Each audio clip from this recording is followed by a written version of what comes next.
नमस्कार। खबर प्रधान देख रहे सभी दर्शकों का बहुत बहुत स्वागत है और मैं हूं आपके साथ संगीता श्रीवास्तव। देखिए, भारत के पड़ोसी देश म्यांमार में कुछ ऐसा हो रहा है इन दिनों जो आने वाले दिनों में पूरे दक्षिण एशिया का नक्शा बदल सकता है। एक प्रांत, एक विद्रोही सेना और अलग देश बनाने की खुली चुनौती। म्यांमार एक बार फिर अशांत है। हालात ऐसे हैं कि म्यांमार की सेना और विद्रोहियों के बीच आर पार की लड़ाई छिड़ चुकी है। कयास लगाए जा रहे हैं कि दुनिया जल्द ही एक नए देश का जन्म होते देख रही। भारत के पड़ोसी देश म्यांमार में हालात तेजी से बदल रहे हैं। यहाँ का रखाइन प्रांत एक बार फिर दुनिया के लिए सुर्खियों में है। वजह है अराकान आर्मी, जिसने रखाइन को म्यांमार से अलग करने की लड़ाई को अब निर्णायक मोड़ तक पहुंचा दिया है। रिपोर्ट्स जो आ रही हैं उसके मुताबिक अराकान आर्मी के विद्रोहियों ने रखाइन के 17 में से 14 इलाकों पर पहले ही कब्जा कर रखा है। अब उनकी नज़र राजधानी सिटवे पर है। विद्रोहियों ने सिटवे को चारों तरफ से घेर लिया और इसे इस संघर्ष की आखिरी बड़ी लड़ाई बता रहे हैं। कहा तो ये जा रहा है कि अगर सिटवे पर अराकान आर्मी का कब्जा हो जाता है तो वो रखाइन को स्वतंत्र देश घोषित कर सकते हैं। यानी भारत के पड़ोसी देश में एक और नए देश के जन्म की घोषणा कभी भी हो सकती है। स्थानीय रिपोर्ट्स जो हैं वो बताती हैं कि अराकान आर्मी ने सिटवे के आसपास अपनी मजबूत घेराबंदी कर रखी है। विद्रोहियों ने सैन्य रसद और आपूर्ति रोकने के लिए कई इलाकों में बारूदी सुरंगें तक बिछा दी हैं। हाल के दिनों में जुंटा सेना और अराकान आर्मी के बीच भीषण संघर्ष हुआ। कई बार झड़पें हुई। म्यांमार सेना के करीब 40 से अधिक जवान मारे गए।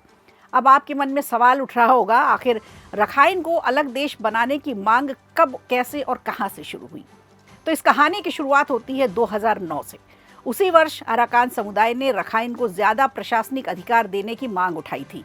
इस दौरान अराकान आर्मी का गठन हुआ। रखाइन म्यांमार और बांग्लादेश की सीमा के पास स्थित एक महत्वपूर्ण क्षेत्र है। साल 2016 के बाद यहाँ विद्रोह ने और भी तेज रूप धारण कर लिया। अराकान आर्मी और क्षेत्र में रहने वाले रोहिंग्या समुदाय के बीच काफ़ी संघर्ष बढ़ा। हालात इतने बिगड़े कि बड़ी संख्या में रोहिंग्याओं का पलायन हुआ और वो अपना घर छोड़कर निकल गए। इसी दौरान म्यांमार में राजनीतिक उथल-पुथल भी बढ़ी। सेना ने सत्ता पर नियंत्रण कर लिया।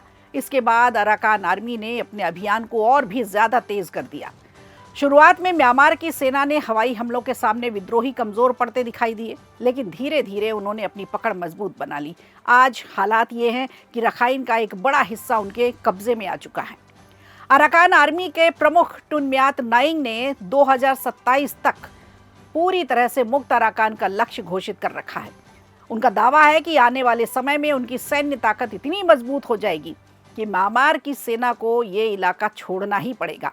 हाल के दिनों में अराकान आर्मी ने अपनी सैन्य क्षमता भी बढ़ाई है। रिपोर्ट्स बताती हैं कि विद्रोहियों को ड्रोन और कंधे से दागी जाने वाली आधुनिक मिसाइलें मिली हैं। इसके कारण म्यांमार की सेना के लिए हवाई हमले करना पहले की तुलना में कहीं ज़्यादा मुश्किल हो गया है। कहावत है, जब दीवार में दरार हो तो उसकी आवाज़ दूर तक सुनाई जाती है। म्यांमार में चल रहा ये संघर्ष भी अब सिर्फ एक प्रांत तक सीमित नहीं रह गया, बल्कि इसका असर पूरे क्षेत्रीय राजनीति, यहाँ की सुरक्षा और सीमाई संतुलन पर भी पड़ रहा है। फिलहाल पूरी दुनिया की नज़र सिटवे पर टिकी हुई है, क्योंकि अगर राजधानी पर विद्रोहियों का कब्जा हो जाता है तो इतिहास का एक नया अध्याय यहाँ से शुरू हो जाएगा। नया अध्याय यहाँ से लिखा जाएगा और भारत के पड़ोस में एक नया देश अस्तित्व में आ सकता है।